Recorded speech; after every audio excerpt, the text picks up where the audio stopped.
So what should the government do? We're going to go ahead, actually, or excuse me, the cartels do it. Let's go ahead and do an op and special activity. They need bases in a major way. So let's go ahead and let's start getting some bases on the map. First of all, they can actually put one in Guaviare because they have some guys there already. You can do a cultivate there. Let's just spend a bunch of resources to put some guerrillas down, and we can start establishing some new bases. So let's find an action pawn here. We're going to hit Putumayo for sure. We're going to get up there in the city there in Sincelejo. Go ahead and get one going up there. Cities are pretty well garrisoned by the government. Pasto isn't. Let's go ahead and get one there. Start something cooking in Nariño. There's not a lot of bases there yet, and might as well put one in Arauca. So that ought to be enough to get us started here. So that's going to be 1, 2, 3, 4, 5 cartel resources down. 1, 2, 3, 4, 5. And now remember, the cartels don't have a lot of guerrillas to play with, so they got to be a little careful here. In Putumayo, do they want to establish a base? Why not? Because who's going to smack them there right now? They're so far down on victory conditions that I think it's safe to go ahead and take a base and put these two guys in the available spot. So let's just do that in Putumayo and see what happens there. Pasto, put a new guerrilla. Pasto. Nariño, go and put one there.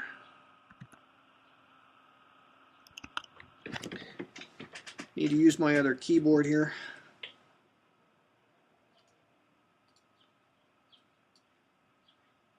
Let's see, up in Sincelejo, we already have one up there, so that's going to be helpful.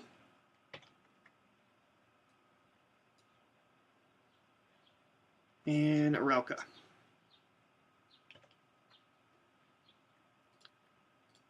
Okay, and then next we're going to do a special activity, and we're going to do cultivate. And we're going to cultivate in Guaviare, since we have guerrillas in there.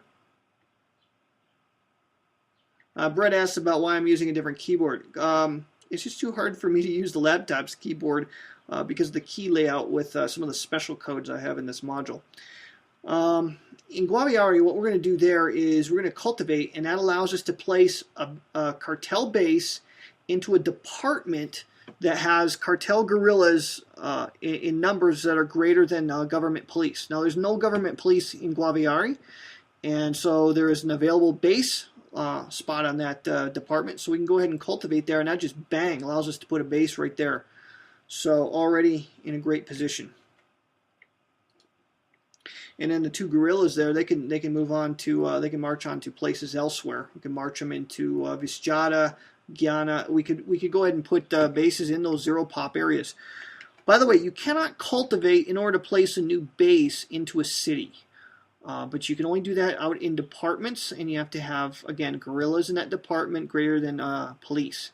Now, another thing you could do with cultivate is you may relocate a base. So, you know, what you could do during an operation sometime is you could relocate a base, say, from Guaviare to a city where you already have guerrillas. So cultivating out in the countryside is great. I like to move my cartel operations into the cities because it becomes very difficult for the government to get rid of them. So I like to have a balanced approach for the cartels of being out in the countryside but also in the cities. If you bank too much in the departments, the government's going to eradicate you into oblivion. If you go too much in the cities, they're going to go after you right away. If you start going aggressively in the cities, you're going to attract too much attention. Best to go into the cities you know, kind of slowly, subtly, so as to not attract a whole lot of attention. So there we go. That was a fairly good play for the government. I have to go ahead and stop the video at this time because I'm going over my limit here on for video length.